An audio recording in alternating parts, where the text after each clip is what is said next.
আসসালামু আলাইকুম। আজকে খুবই সিম্পল একটা রেসিপি বানাবো।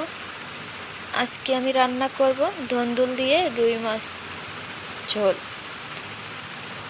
আর এটা খেতে কিন্তু অনেক মজার হয়। এদিকে আমি এই যে ধন্দুলটা কেটে ধুয়ে নিয়েছি, আর এদিকে নিয়েছি বড় সাইজের 2টা আলু, এটাও কেটে ধুয়ে নিয়েছি। আর নিয়েছি রুই মাছ কেটে ধুয়ে, আর এদিকে নিয়েছি বাদ বাকি মশলা। এবার চলে যাব আমি চুলাতে একটা কড়াই বসে দিয়ে চুলাটা অন করে দিয়ে কড়াইতে দিয়ে দেব তেলটা দেওয়ার পরে আমি দিয়ে দিলাম ওই যে ধুয়ে রাখা আলু।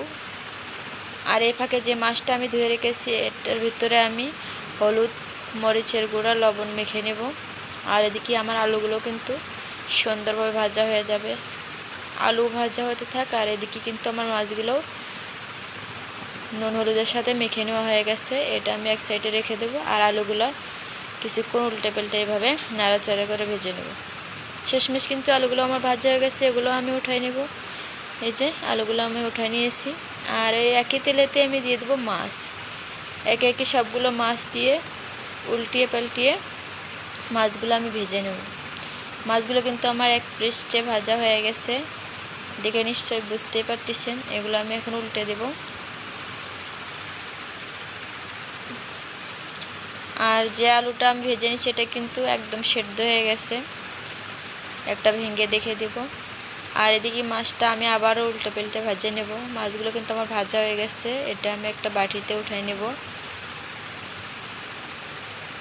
মাছগুলো আমার বাটিতে উঠাই নেওয়া হয়ে গেছে। আর একই তেলেতে আমি আবারও দিয়ে দেব পেঁয়াজ কুচি, আর দিয়ে দেব একটা তেজপাতা 2 ভাগ ভাগ করে। পেঁয়াজের কাঁচা ভাবটা চলে গেলে আমি দিয়ে দেব আদা, রসুন, পেঁয়াজ, জিরে একসঙ্গে বেটে রাখা। এটা কিছুক্ষণ ভেজে নেবার পরে আমি এখানে দিয়ে দেবো একটা টমেটো কুচি, আর দিয়ে দেব কাঁচামরিচ বাটা।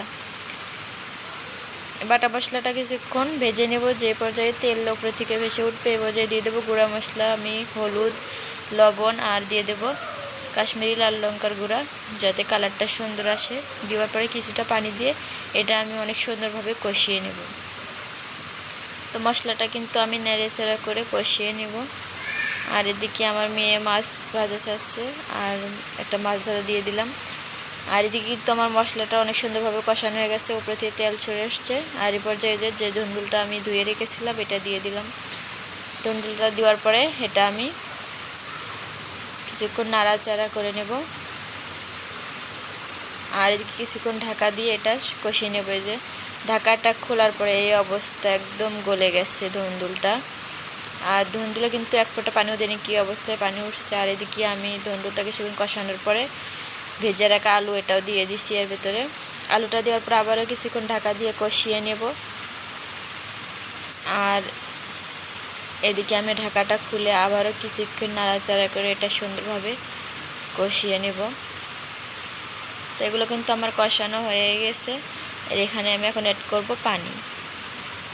পানিটা অবশ্যই পরিমাণ মতো বুঝে শুনে দিতে হবে।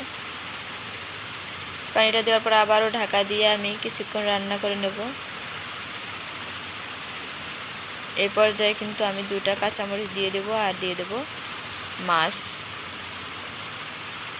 মাছটা দেওয়ার পরে কিছুক্ষণ নাড়াচাড়া করে ঢেকে রান্না করে নেওয়ার পর আমি আবারও দিয়ে দেব ধনিয়া পাতা কুচি। রান্নাটা কিন্তু আমার প্রায় শেষের দিকেই।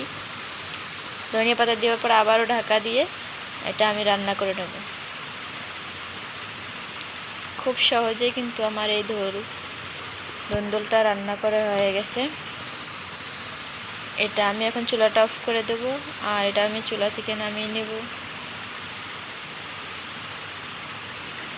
তো আজকের রেসিপিটি কেমন লাগলো, ভালো লাগলে অবশ্যই লাইক, কমেন্ট, শেয়ার করবেন।